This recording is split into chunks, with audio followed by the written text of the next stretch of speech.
N'est-ce pas une merveilleuse journée pour un nouveau Ce qui s'est passé sur le web qui va farfouiller comme ça les tréfonds les plus inutiles de l'internet? Mais je pense que si. En plus, je vous ai fait une petite sélection spéciale rentrée, motivation, nouveau départ, tout ça. Vous allez, waouh, adorer. L'invention chelou de la semaine, mais qui vous aidera à vous mettre au sport, c'est le Sackflix.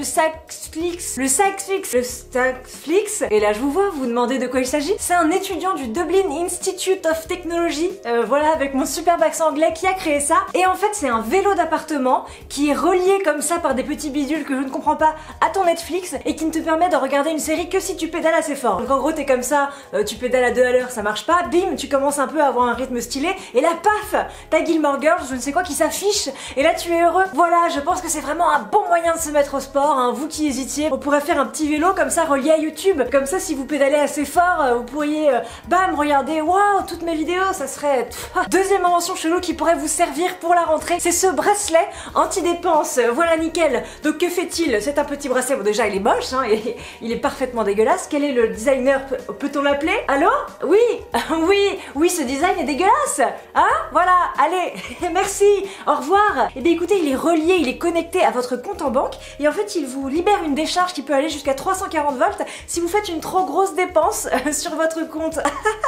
Génial! Voilà, donc c'est à vous après de régler la somme. Si vous êtes un peu maso, voilà, vous pouvez comme ça le régler juste sur 1 euro, comme ça à chaque fois que vous payez un truc, paf, vous faites ah! Oui, bonjour, je voudrais une baguette de pain.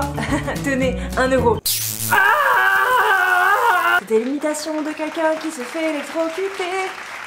Et la troisième invention la plus chelou que j'ai vu passer qui va vous aider comme ça à vous réveiller plus tôt, hein, car vous êtes quelqu'un de motivé, vous allez croquer l'année du bon pied. Voilà, 3 expressions en une, je ne parle plus français, voilà, j'arrête tout. D'ailleurs, je me casse.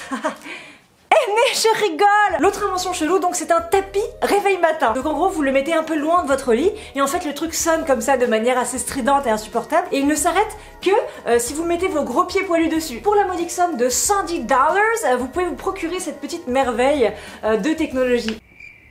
Et enfin, en cette rentrée difficile, je vous vois, je le sais, vous avez besoin de votre petit café. Et bien rassurez-vous, j'ai trouvé le meilleur endroit pour que vous puissiez aller boire un petit café de manière assez sympathique. C'est le Poop Café de Toronto. Comme son nom l'indique, Poop Caca, ce café est une déco entièrement cacaïfiée, voilà, donc ce ne sont que des cacas sur les murs, les sièges sont des toilettes, voilà, avec un petit imprimé caca, ça c'est vraiment très sympa, et en fait vous êtes servi votre bouffe et vos boissons, et je sais pas, dans des petits pots en forme de caca, n'hésitez plus.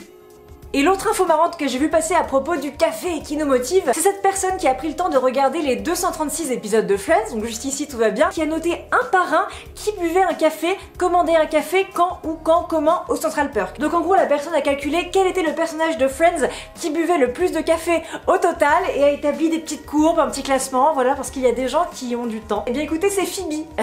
Voilà, donc si vous buvez aussi beaucoup de café, vous êtes un peu la Phoebe de votre vie. Et enfin pour finir, les pires titres que j'ai vu passer qui signifie bien que quelqu'un quelque part passe une plus mauvaise rentrée que vous. Attention, accrochez votre ceinture, hein. Premier titre de la personne qui passe une plus mauvaise rentrée que vous, il la quitte en faisant le mort, 10 ans après, elle devient sa chef. À Paris, elle énervait son compagnon, il la tue et la met à la poubelle. Génial! Bretagne, 2 points, les gendarmes interviennent pour une histoire de crêpes pas assez sucrées. Et voilà, c'était les infos les plus improbables que j'ai vu passer sur internet qui j'espère vous aideront à affronter la rentrée. Dites-moi comme d'habitude dans commentaire si vous aussi vous avez vu les trucs rigolos. Oh, yeah, you made it the bleu, qui est fatigué par moi? Moi.